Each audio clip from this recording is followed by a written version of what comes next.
Hello friends, welcome to Law and Knowledge. Do like, share and subscribe our channel. You can follow us on Instagram. The link is given below. आप सभी हमारे साथ Telegram पर भी जुड़ सकते हैं, उसकी लिंक भी हमने हमारे डिस्क्रिप्शन बॉक्स में दे रखी है।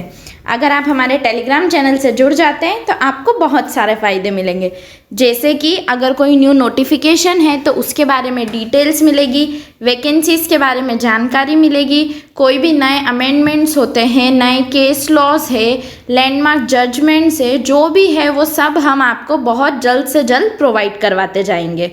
अभी भी आपने देखा होगा कि जैसे ही MP ADPO की डेट आई है, हमने आपको बहुत ही जल्द नोटिफाई किया है कि MP ADPO की डेट आ चुकी है। और अब जब MP ADPO की डेट आ चुकी है तो हमको तैयारी में भी बिल्कुल कमर कस लेनी चाहिए। तो इसीलिए आपकी डिमांड्स पर हम लेके आए हैं सूचना का अधिकार अधिनियम 2005 के और MCQs। इससे पहले के जो MCQs हैं नंबर 25 तक के, वो हम इसके प्रीवियस वीडियो में कवर कर चुके हैं। अगर आपने वो वीडियो नहीं देखा है तो डिस्क्रिप्शन बॉक्स पे जाकर और आप देख सकते हैं। और प्लीज़ हमारे चैनल की प्लेलिस्ट को भी आप एक बार चेक ज़रूर करिएगा। तो चलिए फ्रेंड्स, स्टार्ट करते हैं क्वेश्चन नंबर 26 से। क्वेश्चन नंबर, सूचना का अधिकार अधिनियम 2005 की धारा 2 उपधारा ड में सक्षम अधिकारी की परिभाषा से अभिप्रेरण है। लोकसभा के मामले में लोकसभा अध्यक्ष, ब उच्चतम न्यायालय में मामले में भारत का मुख्य न्यायाधीश, स उच्च न्यायालय के मामले में उच्च न्यायालय का मुख्य न्यायाधीश, द संविधान के अनुच्छेद 239 के अधीन नियुक्त प्रशासक, ई इनमें से सभी। तो राइट आंसर है ऑप्शन नंबर ई, इनमें से सभी। नेक्स्ट क्वेश्चन हम लोग देख लेते हैं। नेक्स्ट क्वेश्चन है क्वेश्चन नंबर 27। सूचना का अधिकार अधिनियम 2005 के तहत सूचना को परिभाषित किया गया है। धारा 2 उपधारा ग, ब धारा 2 उपधारा ड, स धारा 2 उपधारा च, द धारा 2 उपधारा छ। तो इसका राइट आंसर है ऑप्शन नंबर स, धारा 2 उपधारा च। नेक्स्ट क्वेश्चन देख लेते हैं। Question number 28।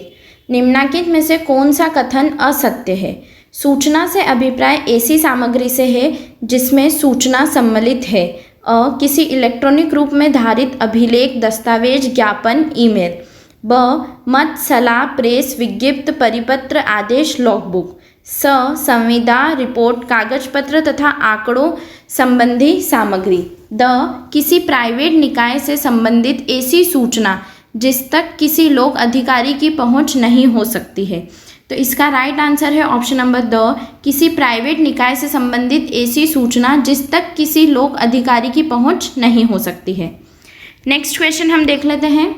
लोक प्राधिकारियों से अभिप्रेत है और उसके अंतर्गत नहीं आता है। प्राधिकारियों का निकाय, ब स्वायत्त सरकारी संस्था, स गैर सरकारी संगठन, द उपरोक्त में से कोई नहीं। इसका राइट आंसर है ऑप्शन नंबर स, गैर सरकारी संगठन। नेक्स्ट क्वेश्चन हम देख लेते हैं। सूचना का अधिकार अधिनियम 2005 के तहत अभिलेख में सम्मिलित है। दस्तावेज, पांडुलिपि और फाइल, ब दस्तावेज की माइक्रोफिल्म, माइक्रोचिप या प्राकृतिक प्रति, स माइक्रोफिल्म में समाविष्ट प्रतिबिंब या प्रतिबिंबों का पुनरुत्पादन, द उपरोक्त सभी। तो इसका राइट आंसर है ऑप्शन नंबर द, उपरोक्त सभी। नेक्स्ट क्वेश्चन हम देख लेते हैं। अभिलेख के अंतर्गत किसी कंप्यूटर द्वारा या किसी अन्य युक्ति द्वारा उत्पादित कोई अन्य सामग्री आती है। सही है, ब गलत है, स ऐसा केवल विशेष परिस्थितियों में होता है, द आंशिक रूप से सत्य है। तो इसका राइट आंसर है ऑप्शन नंबर अ, सही है। नेक्स्ट क्वेश्चन हम देख लेते हैं। सूचना का अधिकार अधिनियम 2005 में सूचना का अधिकार को किस धारा में परिभाषित किया गया है? धारा 2 उपधारा F, ब धारा 2 उपधारा HI, स धारा 2 उपधारा J, द धारा 2 उपधारा K। तो इसका राइट आंसर है ऑप्शन नंबर स, धारा 2 उपधारा जे। नेक्स्ट क्वेश्चन हम लोग देख लेते हैं। सूचना का अधिकार के अंतर्गत अधिकार सम्मिलित है। अ कृति, दस्तावेजों, अभिलेखों का निरीक्षण। ब दस्तावेजों या अभिलेखों के टिप्पण, उद्धरण या प्रमाणित प्रतिलिपि लेना। स सामग्री के प्रमाणित नमूने लेना। द उपरोक्त सभी। तो इसका राइट आंसर है द उपरोक्त सभी। नेक्स्ट क्वेश्चन, निम्नलिखित में से कौन सा सूचना के अधिकार में सम्मिलित नहीं है। देखिए ये MP APP 2009 में भी आया था। तो ये जो क्वेश्चंस होते हैं जो बार बार आए हुए हैं या रिपीट होते हैं, तो ये इम्पॉर्टेंट होते हैं कहीं ना कहीं अपन सभी के लिए। नेक्स्ट क्वेश्चन हम देख रहे हैं, निम्नलिखित में से कौन सा सूचना के अधिकार में सम्मिलित नहीं है। अ दस्तावेजों या अभिलेखों के टिप्पण या उद्धरण लेना। ब सामग्री के प्रमाणित नमूने लेना। स मंत्रिमंडल के कागज पत्रों की प्रतिलिपि लेना। द उपयुक्त में से कोई नहीं। तो इसका राइट आंसर है ऑप्शन नंबर स, मंत्रिमंडल के कागज पत्रों की प्रतिलिपि लेना। नेक्स्ट क्वेश्चन हम लोग देख लेते हैं। सूचना के अधिकार की परिभाषा में निम्न में से कौन से अधिकार सम्मिलित है। ये भी MP APP 2010 में आ चुका है। ऑप्शन नंबर ए अभिलेख, दस्तावेज एवं कार्य का निरीक्षण। ब दस्तावेजों, टिप्पणियों की प्रमाणित प्रतिलिपि प्राप्त करना। स सामग्रियों के सैंपल लिए जाना। द उपयुक्त सभी। तो इसका राइट आंसर है ऑप्शन नंबर द उपयुक्त सभी। नेक्स्ट क्वेश्चन हम देख लेते हैं। एक आम नागरिक किसी भी लोक प्राधिकरण के किस प्रकार सूचना प्राप्त कर सकता है। अ किसी कार्य या क्रिया के दस्तावेज का निरीक्षण। ब किसी अभिलेख की सत्य प्रतिलिपियां प्राप्त करना। स सामग्री के नमूने प्राप्त करना। द उपयुक्त सभी। तो इसका राइट आंसर है ऑप्शन नंबर द उपयुक्त सभी। नेक्स्ट क्वेश्चन हम लोग देख लेते हैं। राज्य सूचना आयोग से अभिप्रेत है। अ धारा 12 उपधारा 1 के अधीन गठित आयोग। ब धारा 5 उपधारा 1 के अधीन गठित आयोग। स धारा 15 उपधारा 1 के अधीन गठित आयोग। द संविधान के अनुच्छेद 239 के अधीन गठित आयोग। तो इसका राइट आंसर है ऑप्शन नंबर स, धारा 15 उपधारा 1 के अधीन गठित आयोग। नेक्स्ट क्वेश्चन हम देख लेते हैं।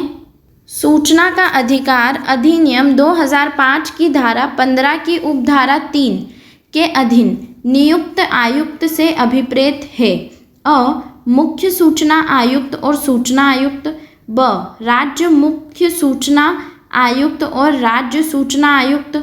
स उपरोक्त दोनों। द उपरोक्त में से कोई नहीं।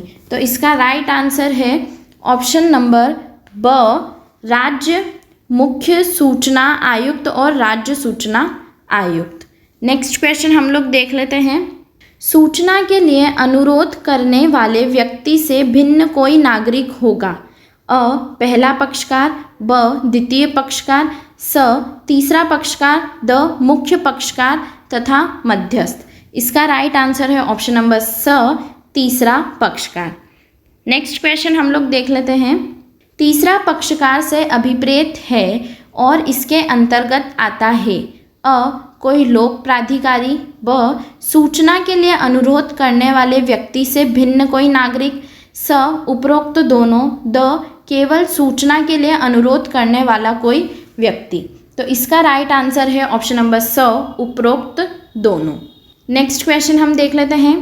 सूचना का अधिकार अधिनियम 2005 के तहत तीसरा पक्षकार परिभाषित किया गया है। अ धारा 2 उपधारा के। ब धारा 2 उपधारा L। स धारा 2 उपधारा M। द धारा 2 उपधारा N। इसका राइट आंसर है ऑप्शन नंबर द, धारा 2 उपधारा N। नेक्स्ट देखते हैं। देखिए अगर आप MP ADBO की तैयारी में लग चुके हैं, जैसा कि आपको पता है कि एग्ज़ाम डेट्स आ चुकी है, तो हमारे चैनल पे रिवीजन लेक्चर सीरीज़ भी मौजूद है। आप जानते ही हैं कि हमारी जो तैयारी होती है उसमें रिवीजन का बहुत बड़ा और इम्पॉर्टेंट रोल होता है। तो हम जो भी सब्जेक्ट्स आपको पढ़ा रहे हैं उसकी रिवीजन लेक्चर सीरीज़ भी आपको प्रोवाइड करवाते जाएंगे। और फिर भी अगर आपको किसी सब्जेक्ट की अलग से रिवीजन लेक्चर सीरीज़ चाहिए, जैसे कि हमने लिमिटेशन एक्ट, IPC और इनकी रिवीजन लेक्चर सीरीज़ अपलोड कर रखी है, तो अगर आपने नहीं देखी है तो प्लेलिस्ट पर जाइए और प्लीज़ चेक करिए। और अगर आपको किसी और सब्जेक्ट की भी चाहिए तो प्लीज़ हमको इस वीडियो के कमेंट बॉक्स में आप बता दीजिएगा, तो हम आपके लिए रिवीजन लेक्चर सीरीज़ भी रेडी कर देंगे। नेक्स्ट क्वेश्चन देखते हैं। सूचना का अधिकार अधिनियम 2005 कि किस धारा के अंतर्गत नागरिकों को सूचना का अधिकार प्राप्त है? ये भी MP APP 2010 में आया हुआ है। अ धारा 3, ब धारा 2, स धारा 4, द इनमें से कोई नहीं। तो इसका राइट आंसर है ऑप्शन नंबर अ धारा 3। नेक्स्ट क्वेश्चन हम देख लेते हैं। सूचना का अधिकार अधिनियम के उपबंधों के अधीन रहते हुए सूचना का अधिकार होगा। अ सभी व्यक्तियों को, ब सभी नागरिकों को, स वयस्क नागरिकों को, द विशेष उपबंधों के अधीन केवल स्त्रियों एवं बालकों को। तो इसका राइट आंसर है ऑप्शन नंबर ब सभी नागरिकों को। नेक्स्ट क्वेश्चन, सूचना का अधिकार किसको प्राप्त होगा? ये भी MP APP 2008 में आ चुका है। अ सभी नागरिकों को, ब शहरी नागरिकों को, स सरकारी कर्मचारियों को, द ग्रामीण नागरिकों को। इसका राइट आंसर है ऑप्शन नंबर अ सभी नागरिकों को। देखिए ये बहुत ही जनरल नॉलेज वाला क्वेश्चन है, बट अच्छी बात है कि ये 2008 में आया था। तो अगर इस टाइप के क्वेश्चंस आते हैं तो प्लीज़ आप अटेंड करके आइएगा, इनको छोड़ने की ज़रूरत बिल्कुल भी नहीं है। सूचना का अधिकार उपलब्ध है। अ केवल नागरिकों को, ब नागरिकों एवं गैर नागरिकों को, स सभी व्यक्तियों को, द सभी विकल्प सही। ये भी आपका MP APP 2016 में आ चुका है और इसका राइट आंसर है ऑप्शन नंबर ए केवल नागरिकों को। नेक्स्ट क्वेश्चन हम देख लेते हैं। लोक प्राधिकारी की बाध्यताएं सूचना का अधिकार अधिनियम की किस धारा में उपबंधित है? ये भी MP APP 2016 में आ चुका है। अ धारा 4, ब धारा 5, स धारा 8, द धारा 9। इसका राइट आंसर है ऑप्शन नंबर अ धारा 4। नेक्स्ट क्वेश्चन, लोक प्राधिकारियों को इस अधिनियम के प्रारंभ होने के कितने दिनों के अंदर अपने संगठन की विशिष्टता, कृत्य और कर्तव्य तथा समस्त जानकारी प्रकाशित करनी होगी? अ 90 दिन, ब 100 दिन, स 120 दिन, द 150 दिन। इसका राइट आंसर है ऑप्शन नंबर स 120 दिन। नेक्स्ट क्वेश्चन, कोई लोक प्राधिकारी धारा 4 की बाध्यताओं में दी गई विशिष्टों को परिभाषित करने के पश्चात इन प्रकाशनों को अद्यतन करेगा?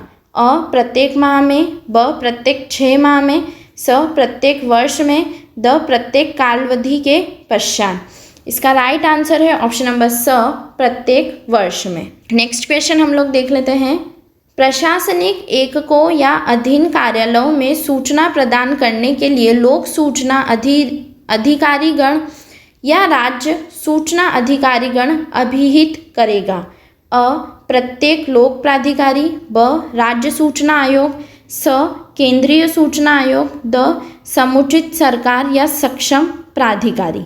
इसका राइट आंसर है ऑप्शन नंबर अ प्रत्येक लोक प्राधिकारी। नेक्स्ट और लास्ट क्वेश्चन देख लेते हैं हम हमारी इस सीरीज़ का। सूचना अधिकारियों की समस्त प्रशासनिक इकाइयों या कार्यालय में सूचना प्रदान करने के लिए इस अधिनियमन के कितने समय के भीतर अधिकारियों को पदाभिहित करना होगा? अ 50 दिन, ब 100 दिन, स 120 दिन, द 150 दिन। तो इसका राइट आंसर है ऑप्शन नंबर ब 100 दिन। तो अभी हमने सूचना का अधिकार अधिनियम 2005 के टोटल 50 MCQs कवर करे हैं। अगर आपको इसके और भी MCQs चाहिए तो प्लीज़ इस वीडियो को लाइक, शेयर एंड सब्सक्राइब कीजिए और प्लीज़ इसको शेयर करिए, क्योंकि जितना आप हो सकता है दूसरों की हेल्प करेंगे तो कहीं ना कहीं आपका भी जो है नॉलेज बढ़ता जाएगा। ओके, अगले वीडियो तक के लिए keep sharing and keep liking और keep studying hard. Thank you for watching. Bye.